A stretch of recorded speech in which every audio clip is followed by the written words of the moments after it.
Nggak dijawab juga ya, kenapa bertengkar? Terus pertanyaan kedua, kenapa hanya nyentuh saja tidak diteruskan?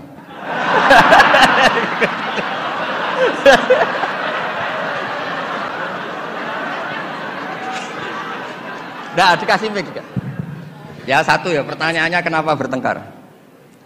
Jadi bertengkar dalam arti bercanda ya, tidak bertengkar yang serius dengan nafsu amarah tidak. Tapi ini bertengkar dalam arti memperdebatkan tentang ayat yang berbunyi aula maslimunisa tadi. Aula maslimunisa. Setelah nyoba menyentuh kok kenapa suami nggak tertarik meneruskan?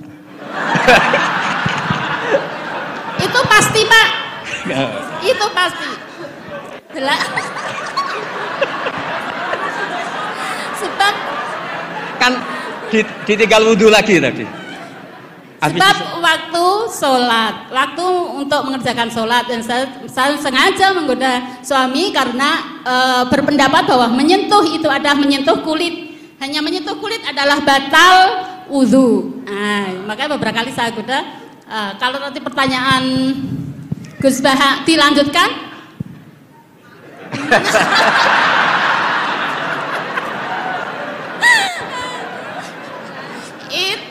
Menunggu waktu. Menunggu waktu. Nggak begini ya. Ini tadi saya minta Pak Warsono ikut berdiri ini yang punya badan wakaf yang ketua. Begini. Yang jelas jangan memicu kata Pak Rektor dulu MZU dan Newcastle United sama apa? Manchester United. Karena ini sudah jadi madhab identitas. Kalau yang seperti itu NU, seperti ini Muhammadiyah, kayak kunut lah. Kunut itu NU, tidak kunut itu Muhammadiyah. Berarti Imam Syafi'i itu NU, Abu Hanifah itu Muhammadiyah. Begini, kita kan nekuni itu ya, nekuni sekali. Saya bilang nekuni sekali bukan niat sombong enggak, supaya Anda tahu Rektor milih saya jadi ahli tafsir itu tidak salah. Memang benar-benar saya tekuni. Profesor Zaini maksudnya bukan? Dekat. Oh ya ya. Ya tadi karena saya sebenarnya sudah uzlah tadi yang Pak Kores nggak pernah setuju. Begini ya. Dalam kitab Ahkamul Quran yang ditulis Imam Baihaqi meriwayatkan makalah-makalah Imam Syafi'i, beliau jelas ngendikan, lamisa dari mulamasah. Mulamasah itu nyentuh. Naha Rasulullah an bai'il mulamasah. Ini saya cerita Imam Syafi'i dulu, enggak cerita suami Anda, enggak cerita Pak Muntaha Anda. Naha Rasulullah an bai'il mulamasah. Nabi itu menyegah, melarang jual beli yang hanya unsur disentuh, kemudian itu pengganti kata luzum. Kali sudah disentuh berarti oke.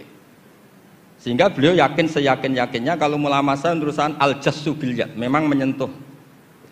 Nah, satu-satunya riwayat yang populer itu adalah Ibnu Abbas. Ibnu Abbas mengartikan awlamastumun nisa itu au jama'tumun nisa, memang sampai hubungan suami istri. Berarti Anda Ibnu Abbas, suami Anda Imam Syafi'i. Nah, Kiai Jawa itu paling pinter ngerekayasa hukum. Kiai NU itu kalau keseharian, kalau tersentuh istrinya memang wudhu. Kalau banget-banget diteruskan, cantik banget diteruskan. Saya ulang lagi ya, Kiai NU kalau disentuh istrinya wudhu. Kalau cantik banget diteruskan. Nggak nyindir ini cerita aja. Pengalaman Gus Ba. Ya, alhamdulillah berarti cantik banget. Nah, tapi kan madhab Syafi'i itu ada problem, yaitu beliau meyakini dan hampir semua ulama meyakini kalau tawaf itu harus suci. Dan kalau berdesaan di Ka'bah, zahmah itu kan pasti kesentuh perempuan. Nah, di bab ini KBIH memberi saran, sudahlah di bab ini intikal madhab, kamu kesentuh perempuan atau sebaliknya tidak batal. Tapi di kehidupan sehari-hari memang perasaannya orang-orang Syafi'i, sebenarnya itu orang Syafi'i bukan orang NU, tapi sudah diambil alih NU. Sampai ketahuan Pak Kures itu kalau di kampung-kampung, enggak Sayyidina NU, enggak Sayyidina ya Muhammadiyah. Kalau kunut, padahal kita yang nekuni madhab tidak ada seperti itu. Ini Syafi'i, ini Maliki ini. Nah, tapi jangan juga nanti terus beralih. Ini madhabnya Pak Muntaha, ini madhabnya istrinya. Wah, malah ada pendiri madhab baru nanti dalam Islam. Ya, jadi konflik Anda, berdebat Anda bagus lah.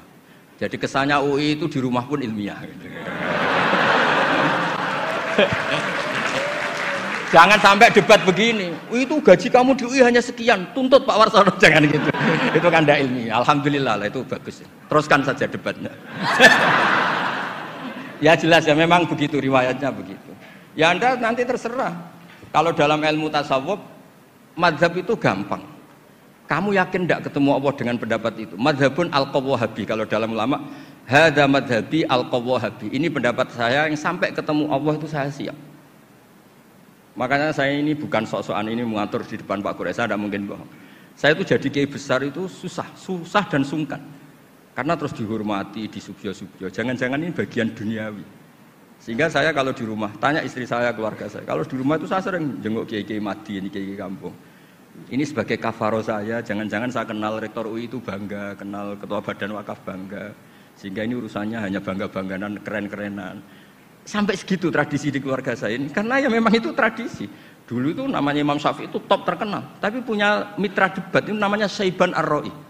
Itu pengembala kambing miskin. Suatu saat Imam Syafi'i jenguk ke Syaiban Ar-Ra'i ini. Tanya, menurut kamu zakat itu wajib pada siapa? Kata Syaiban Ar-Ra'i, menurut kamu apa menurut saya? Ya menurut kamu, saya tanya kamu ya menurut kamu. Ala kulli ghaniyin wa faqirin. Zakat itu wajib bagi orang kaya dan orang fakir. Loh kenapa? Masa orang fakir sudah miskin wajib zakat? Memangnya orang fakir hartanya bersih semua? Enggak kan? Saya memberi contoh itu nyuwun sewu, tambahannya menyinggung.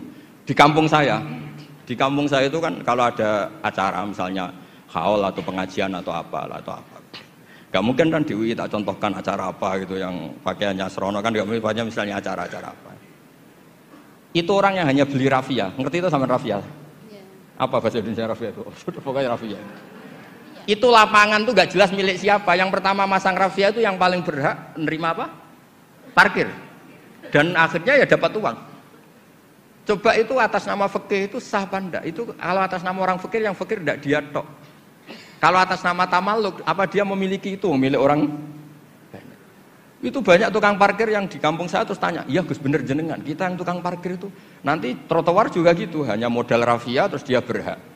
Artinya apa? Rezeki orang miskin juga banyak yang masalah kalau nggak dizakati itu. Terus Imam Syafi'i tertawa-tawa. Ya tertawa-tawa artinya terjadi madzhab bersama. Negara hanya mewajibkan zakat sama orang kaya, karena itu yang harus dituntut kalau udah zakat. Tapi orang miskin silahkan, yang merasa rezekinya juga macam-macam itu juga harus zakat, karena zakat itu filosofinya itu kan tathhirul mal, mensucikan harta. Dan kita tadi, wong nggak ikut punya lapangan, nggak ikut punya trotoar, hanya modal rafia, terus kita yang berhak, orang lain tidak berhak, padahal orang lain ini bisa lebih miskin ketimbang kita. Nah itu pentingnya debat. Itu lebih mutu timbang debatnya suami Anda dan Anda ini, Syaiban Ar-Ra'i. Tapi itu bagus, itu kasih bonus Pak Rektor, itu hebat itu. Di rumah masih debat fikih itu hebat itu. Dia nggak tenawar. Terima kasih. Baik.